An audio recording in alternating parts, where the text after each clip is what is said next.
Going to live stream now.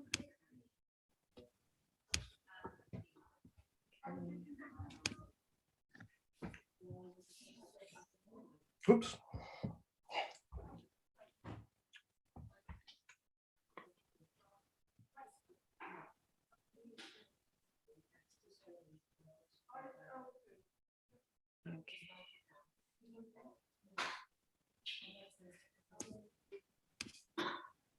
Going to live stream now.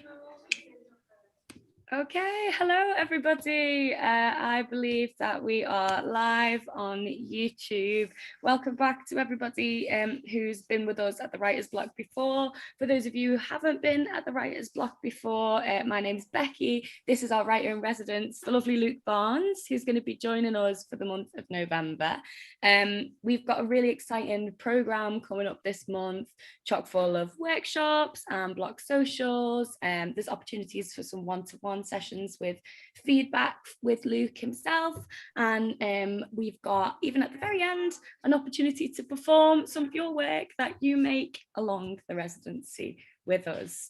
So this morning is going to be our first right here, right now writing prompt. We'd just like to say a massive welcome to Luke. Thank you so much for joining us. It's really lovely to have you. And for those of you who don't know Luke, Luke is a fantastic writer for theatre, television and film, and is just absolutely brilliant. He also used to do a lot of acting and things as well, and is very active in the theatre community. He's worked all over the UK. He's had plays on at the National and close to home at the Unity, performed at the Everyman. He's also most recently done a play up in Leeds, which we'll be chatting about a little bit later on tonight at his In Conversation. But that's enough from me, and I'm going to hand you over to lovely Luke Barnes for the first writing prompt. Welcome, Luke. Thank you. Thank you. Good morning. Hope it's all going well. So I'll say thank you for having me. Firstly, it's really is nice to be here and a privilege to be asked. So I guess this morning then I thought what we do, thinking about how to get stories going, is firstly just take a moment just to think about like what the idea of good ideas means. One of the things I think that we have an issue with in like the modern art community is that like it's probably always been the case, is that like we're told by the press and by the idea of like this hierarchy of establishments and publications and whatever, that there is what good means. Now, the danger of that for me in my process, and like I think I've been really guilty of this in the past, is that we try and copy that. So we try and we say, oh, that must be good, so my work should be like that in order to be good. And I just think that it's a really dangerous way to start thinking about art, because what we start to do is we become mimicists and we start to like copy other people, and we stop thinking about who we are and what we'd like to do with our time and our energy. So this morning, I guess I wanted to lean into that a little bit. I wanted to think about an idea of reimagining what good means towards our own good, away from the establishment, the status quo's idea of good. Now, this happens in many ways, obviously. It's not just about content, it's about form, about intention. But I wanted to hone in on intention this morning because I think it's really, really useful thinking about like why we make things. So I've got a question that, just like people, if they have the energy and the time, to just like free write for about 10 minutes on, if you get a chance. And this is about like why we do things, not how. We'll talk a lot over the next month or so about like how we do things, but like why we do things and what the intention of that thing is really, really important to me. It's the whole thing. One of the things I find most difficult in my own writing, in my own works, when I've been egotistical and I've said things like, I want to do this because it's good for my career or because it pays money, when actually we've got to be more fundamental about this thing. We've got to ask the really basic question: how do we make the world better? And one of the things I think useful in that process is like speaking the truth. So the question then, the prompt for the morning, just want to spend like 10 minutes on max, just like giving yourself the time to write just think about this, is what's the thing you could say around your mates in the pub or dinner or wherever you see your friends and family? In fact, no, scrap that. What's the thing you could say to the community, to Liverpool, or even England, or even the world, maybe, that you think everyone would think is true, but would be really pissed off you at saying? That some people would be, the establishment would be really pissed at you for saying it's true. People know what it's saying. That's the question.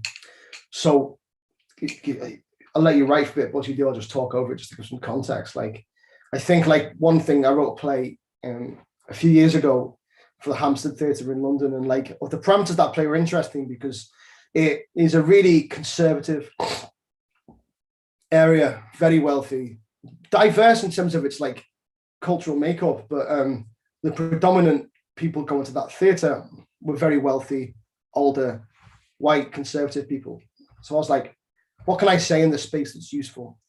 And I asked the question, I was like, what could I say here that people think is true, but people would be really annoyed at me for saying? So I was thinking about that, and then I came up with this idea, because I grew up in Formby, which if you're in Liverpool, you know, is a fairly sort of like affluent area of the city. And one thing I observed in Formby, when I lived there, I live in Wavertree, Allerton, Mossley Hill, sort of place in Albert Lake, was that people are very, very liberal and like performatively kind, benevolent, but they'd be really, really, really annoyed when anyone who looked like they made the area look less pretty turned up.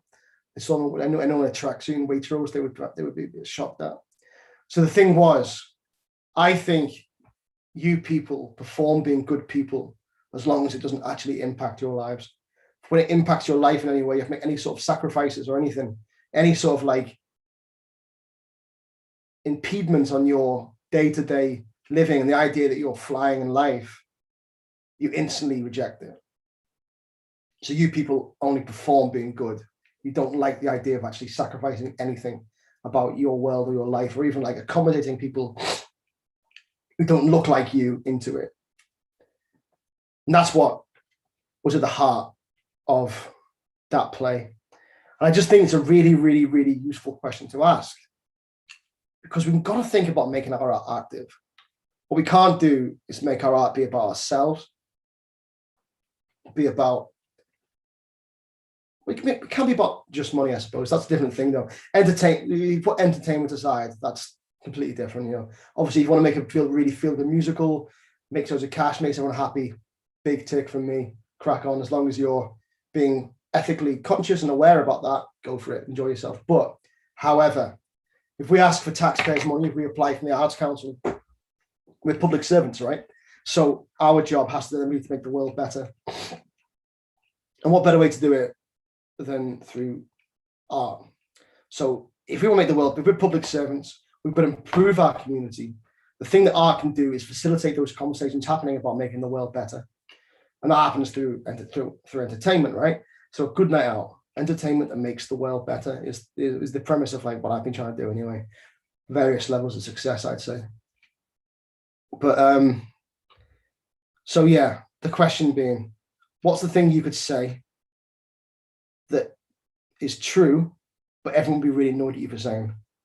And as a result of everyone being annoyed, they might change for it. More examples, like when I made a show a few years ago. Well, I'll talk about the players went to lead playhouse that Becky just mentioned. So like I spent 6 months working with these unaccompanied refugee children who come to the UK for whatever reason, you know, mainly because of things that we as British people have messed up due to colonialism in the past that's caused like turmoil in various places across the globe. And I've ended up coming here. And I was like, okay, I spent time with these kids, and I was like, well, what's the action of doing this play here? And the end result was basically that Britain doesn't own up to its past, and doesn't clean up after itself, doesn't accommodate the mistakes. And I was like, that's, yeah, completely. Doesn't accommodate treating the symptoms of the disease that caused.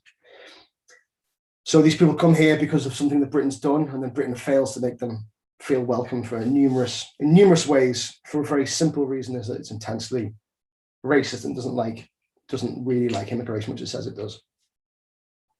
So the act of the piece saying, like, how are you failing us, and what do you owe us as these people doing it? I know this sounds like really like didactic, but I just think it's really, really important to say is art has to have a function.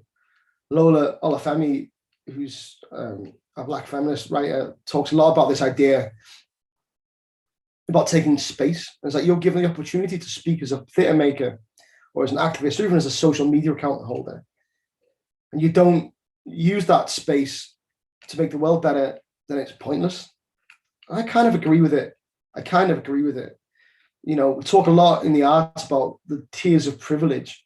And like, if you're a privileged person, that's absolutely cool. I'm immensely privileged. I'm a white, straight, middle-class male from Formby. You know, I'm immensely privileged, but it's about how you wield that privilege, and what you do with it. Like, if you're lucky enough to have it, then you have a moral and responsibility to do something with it that makes someone else's world better, or like make society better, or like start difficult conversations. You don't just exploit with people to further it, or you don't just rinse it for itself, you know. And I kind of think that like that's what we're doing with art, is just to make things using our own privilege, if we've got it, and if we don't have it, demanding it, to make the world slightly better for the people. So these things that you've come up with now, these like little tidbits of information are starting places for a story. You know, how can we now that we've got this little list of things, how can we build this into something that would start a difficult conversation? So the next bit, then, a little bit of exercise might be useful, is thinking about like what these little things that people are, we could say, how do they build into stories? What's a really simple story we could tell that illustrates our intention for art?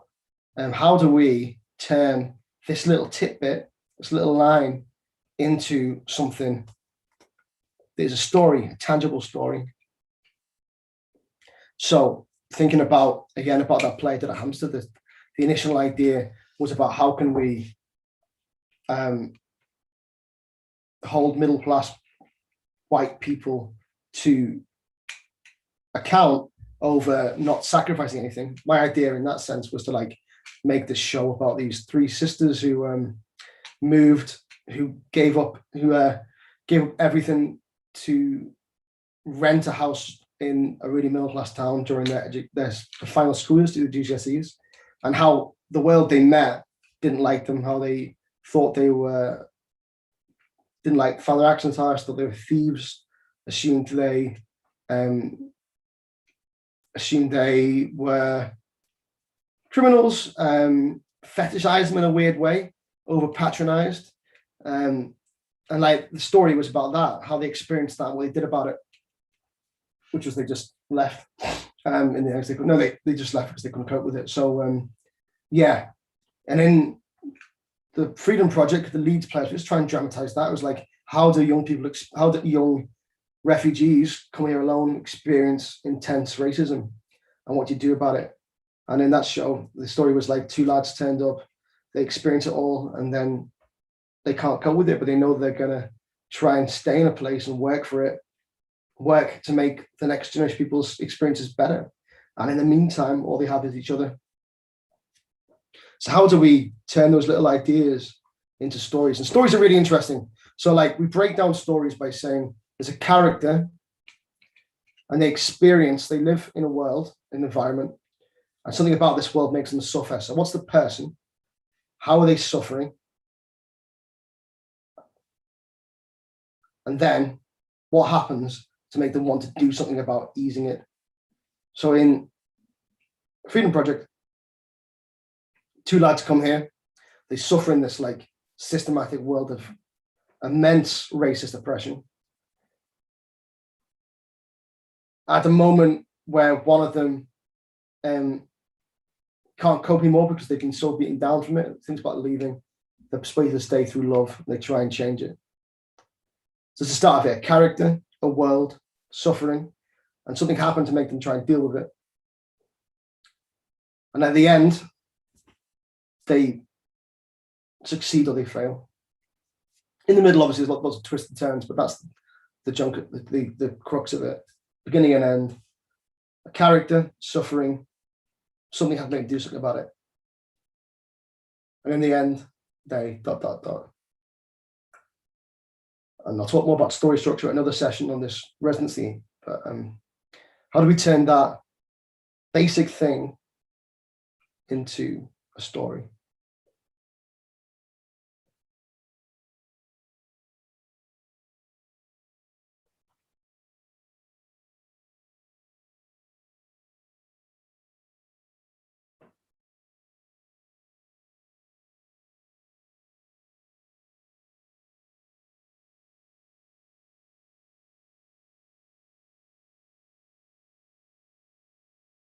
That's kind of it. And that was it for my provocation for this morning, I think. It just really get us to sit down and think about how we start from a place of intention and how we start thinking about disrupting a status quo to make the world better in a really simple way. What's that one thing you'd say that people would say is true, but be really annoyed at you for saying? And then how's that story? Is my provocation for the morning. Hope that's all right, Becky. Absolutely fandabidozy. Thank you so much, Luke.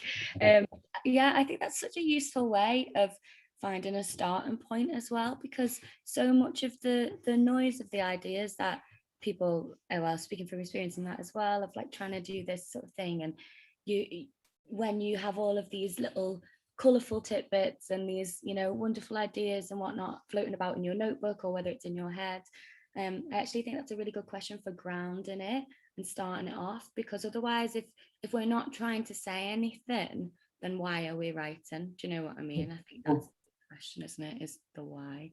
So yeah, thank you so much, Luke. A lovely start to your residency.